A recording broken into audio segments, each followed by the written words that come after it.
M श्रुति गौर। Bioversity में आपका स्वागत है। तो जैसा कि हमने अपने लास्ट वीडियो में ऑरिजिन ऑफ लाइफ में ओपरेन एंड हल्डन की थ्योरीज पढ़ी थी, उसमें हमने क्या पढ़ा था कि उन्होंने बताया था कि जो प्रिमिटिव अर्थ पे जो इन्वायरमेंट था, जो गैसेस थी, उनसे कैसे फर्स्ट लाइफ का फर्स्ट सेल का फॉर्मेशन हुआ था। उन्होंने बताया था कि जो प्रिमिटिव अर्थ थी उस पर काफी सारी गैसेस थी, CH4 थी, NH3 थी, हाइड्रोजन थी और वाटर वेपर थी। तो इनसे कैसे फिर simple organic compound like amino acid, protein और न्यूक्लियोटाइड इनका फॉर्मेशन हुआ और फिर कैसे फर्स्ट सेल का जनरेशन, फर्स्ट सेल का फॉर्मेशन हुआ। तो इन्होंने बताया था कि प्रिमिटिव अर्थ थी जो कैपेबल थी कि उसमें फर्स्ट लाइफ का फॉर्मेशन हो सके। तो उन्होंने जो ओपरेन हल्डन ने बताया था उसी के उनके उसी एक्सपेरिमेंट को इन्होंने फिर लैब में इसका एक्सपेरिमेंट किया कि क्या ये बोल रहे हैं, ये वास्तव में लैब में हम इसे एक्सपेरिमेंट कर सकते हैं। तो इन्होंने मिलर एंड यूरे थे टीचर थे और मिलर थे उनके स्टूडेंट थे। इन दोनों ने मिलकर के जो ओपरेन हल्डन की थ्योरी है उसे लैब में एक्सपेरिमेंट किया कि वाकई में ऐसा हो सकता है। जैसा उन्होंने बताया उस टाइम पे जैसा एनवायरमेंट था वैसा ही इन्होंने पूरा क्रिएट किया। जैसे उन्होंने बताया था कि जो पृथ्वी थी उसमें टेम्परेचर काफी हाई था, वाटर नहीं था, वाटर वेपर के फॉर्म में था, फिर कैसे ऑर्गेनिक कंपाउंड का फॉर्मेशन हुआ, इस सभी को इन्होंने इस एक्सपेरिमेंट के जरिए दिखाया हुआ है। तो इन्होंने क्या बताया था, पहले तो उन्होंने क्या बोला था ओपरेन हल्डन ने कि वाटर वेपर के रूप में वाटर मौजूद था। तो स्टार्टिंग से हम बिल्कुल यहाँ से शुरू करते हैं कि कैसे इन्होंने बताया था। जो मिलर एंड यूरे थे उन्होंने एक बॉल लिया, उसमें वाटर रखा, उसे बॉईल किया। ये बर्नर नीचे लगा है, ये वाटर बॉईल हो रहा है क्योंकि उन्होंने वाटर वेपर के फॉर्म में बताया था। तो इससे वाटर वेपर निकल रही है। अगर पानी गर्म होगा तो उसमें से भाप निकलेगी, तो ये भाप निकल रही है, ये यहाँ तक भाप आ रही है। फिर उन्होंने क्या बताया था कि जो अर्थ थी, तो हमने यहाँ पर एक फ्लास्क लिया हुआ है, ठीक है। तो उसमें हमने गैसेस ली है, ammonia, methane, ammonia, hydrogen, H2O। ये सारी गैसेस प्रिमिटिव अर्थ पर मौजूद थी। सेम गैसेस का उन्होंने यहाँ यूज किया है। और इनका रेशियो क्या था, जो थी हमारी मीथेन वो 2 के रेशियो में थी, अमोनिया 1 थी और हाइड्रोजन 2 थी। तो इनका रेशियो था 2:1:2। इस रेशियो में ये गैसेस मौजूद थी। तो ये हमारी जो प्रिमिटिव अर्थ हो गई, ठीक है। ये इन्होंने प्रिमिटिव अर्थ यहाँ पे क्रिएट किया। जो भी गैसेस थी वो इन्होंने इसमें डाली हुई हैं। अब इन्होंने क्या किया था, मतलब प्रिमिटिव अर्थ पर क्या था कि गैसेस गर्म थी। अब इन्हें गर्म करना है तो कैसे, इन्होंने 2 इलेक्ट्रोड लगाए हुए हैं। जो इलेक्ट्रोड आपस में टच होंगे, स्पार्क क्रिएट होगा और ये गर्म हो जाएगी। ये जो प्रिमिटिव अर्थ थी क्योंकि बहुत गर्म थी, हमने बताया था बिल्कुल गर्म गैस का गोला थी, तो वैसे ही ये जो इन्होंने बनाया उसे गर्म करना है। तो इन्होंने 2 इलेक्ट्रोड लगाए हुए हैं ताकि इसमें स्पार्क जनरेट हुए और इसका टेम्परेचर हाई हो जाए।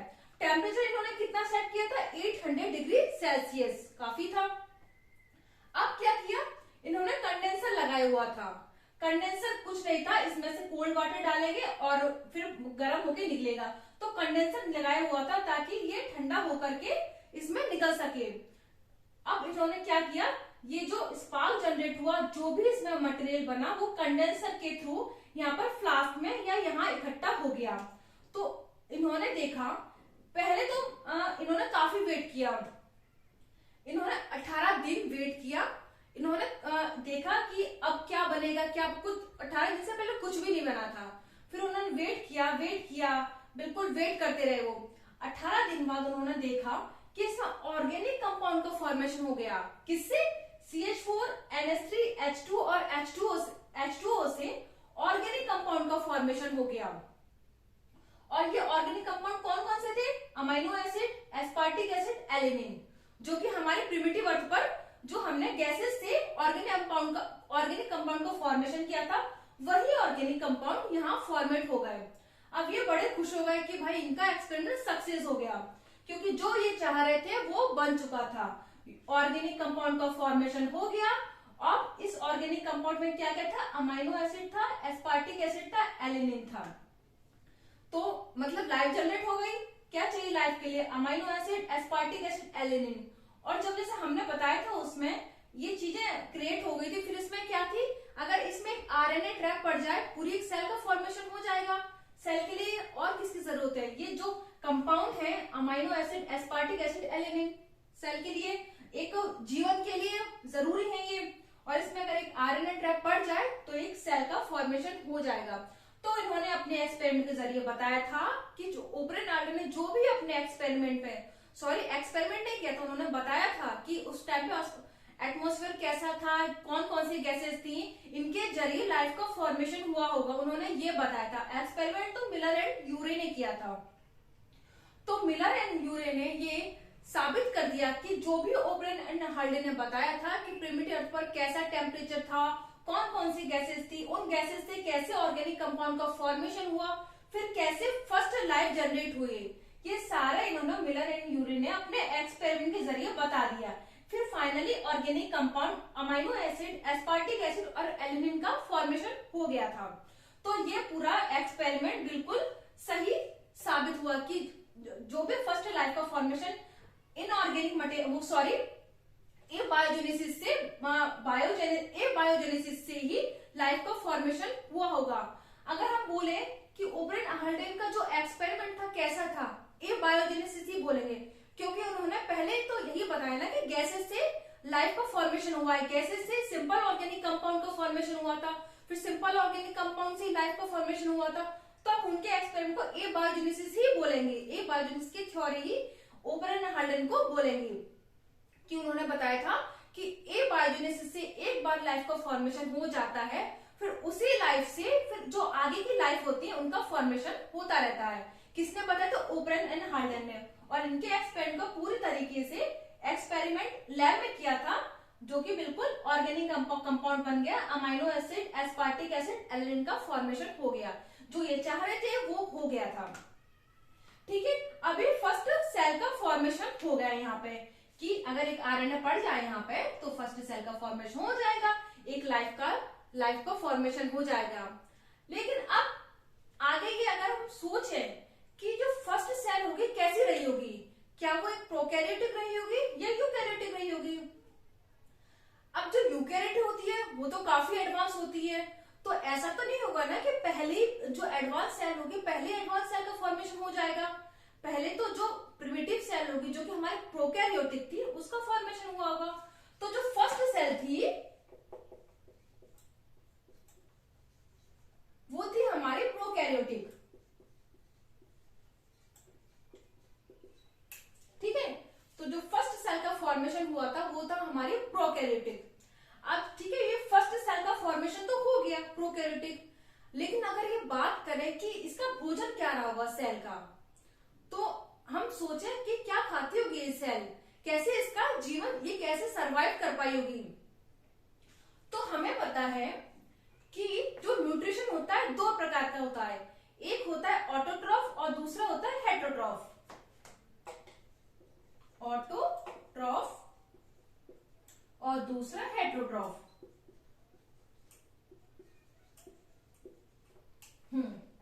अब ऑटोट्रॉफ क्या होता है? ऑटोट्रॉफ होता है जो कि अपना भोजन खुद ही बनाता है। अब भोजन ऐसा तो नहीं है ना कि दाल चावल लेके बनाने लग जाएंगे, ऐसा भोजन तो नहीं होगा। भोजन कैसा, मतलब एनर्जी को ये भोजन के रूप में यूज करते थे, जब ग्लूकोज को तोड़ते थे और जो एटीपी निकलती थी उससे एनर्जी मिलती थी इनको। सेम यहाँ पे था हेटरोट्रॉफ का, ग्लूकोज से एटीपी।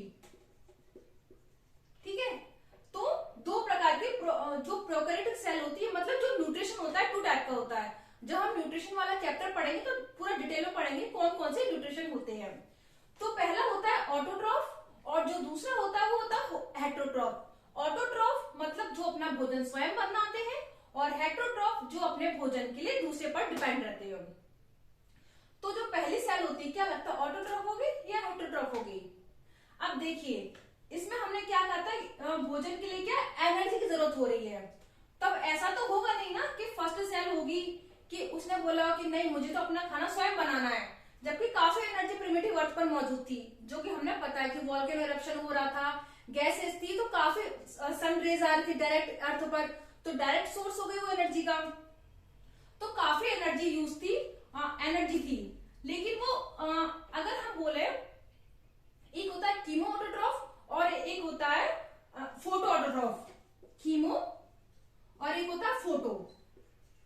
कीमो मतलब जो केमिकल से एनर्जी लेते हैं, केमिकल्स को तोड़ के उनसे एनर्जी लेते हैं, और फोटो जो सनरेज का यूज करके एटीपी लेते हैं। तो ये बात की बात है।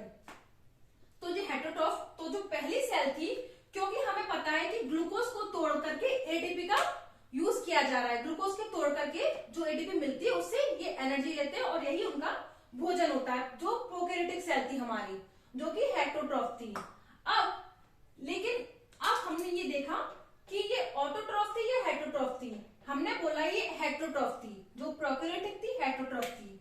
क्यों हेटरोट्रॉफ थी? ये अपना भोजन खुद क्यों नहीं बना रही थी? क्यों? जैसा हमने लास्ट एक्सपेरिमेंट बताया था, यहां बना देती हूं मैं, कि हमने देखा था कि प्रोटीन, जब हम पढ़ रहे थे कोएसर्वेट पढ़ रहे थे, तो हमने क्या यूज किया था? प्रोटीन का प्लस कार्बोहाइड्रेट।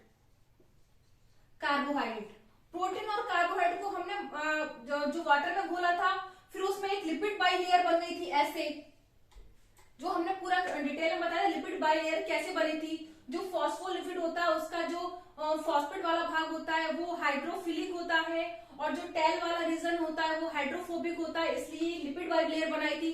ये हमने अपने लास्ट वीडियो में पूरा क्लियर अच्छे से डिटेल में बताया था। तो हमने देखा था कि जब हम कोएसर्वेट बना रहे थे, तो प्रोटीन कार्बोहाइड्रेट को जब हमने वाटर में घोला था, तो एक बीच में ये जो बोलेंगे एक सॉल्यूशन में या एक घोल में बीच में इकट्ठे हुए थे, और उसके आसपास लिपिड बाई लेयर आ गई थी। तो अगर हम सेल का स्ट्रक्चर देखते हैं, तो सेल में क्या होता है? जैसे ये हमारी सेल है, सिंपल सेल, जो हमारी प्रोकैरियोटिक सेल थी, क्या था उसमें? प्रोटीन, कार्बोहाइड्रेट और ग्लूकोज। सेल में यही होता है, प्रोटीन, कार्बोहाइड्रेट, ग्लूकोज, और आसपास लेयर होती है। और इसमें भी यही था, प्रोटीन, कार्बोहाइड्रेट, ग्लूकोज।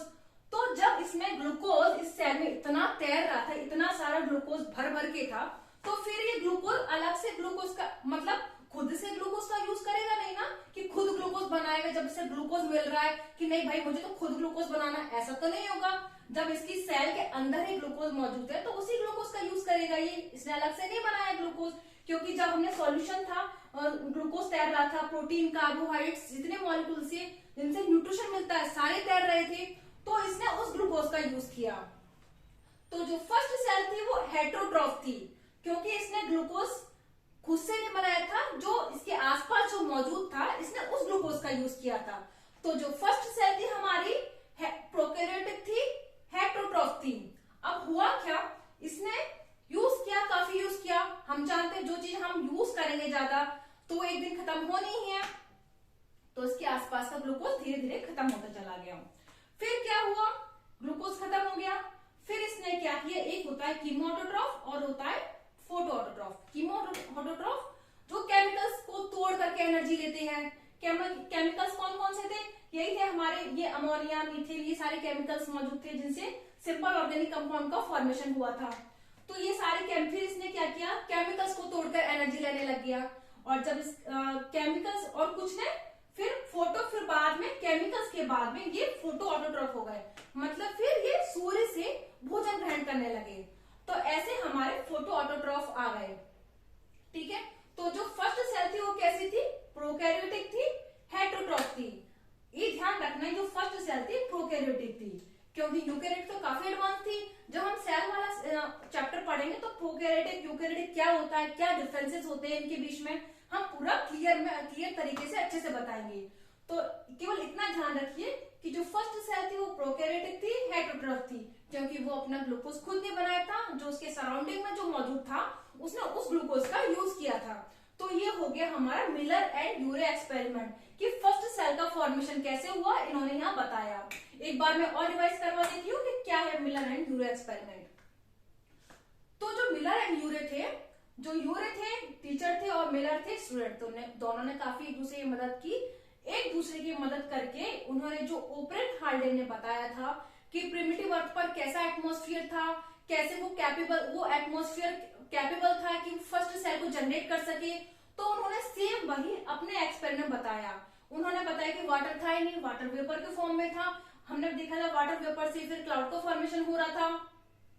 तो यही पूरा एनवायरमेंट इन्होंने मिलर एंड यूरे ने क्रिएट किया। इन्होंने बॉल लिया, उसमें पानी गर्म किया, ये बर्नर लगाया हुआ है, उससे जो वाटर वेपर क्रिएट हो रही है वो ये अर्थ मतलब एक फ्लास्क लिया या फ्लास्क कह सकते हैं।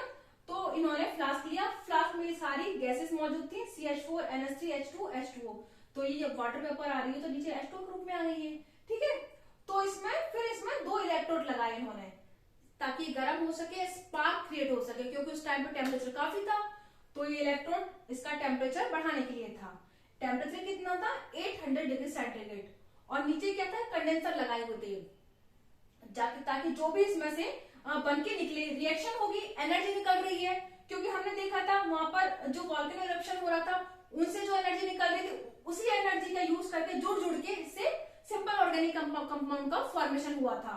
तो यहाँ पर भी इलेक्ट्रोड हमने लगाए हुए ताकि एनर्जी जनरेट हुए, और इसी एनर्जी से इसमें रिएक्शन हुई, और रिएक्शन के बाद जो भी बन रहा था मटेरियल वो इस कंडेंसर के थ्रू यहाँ पर फ्लास्क में इकट्ठा हो गया।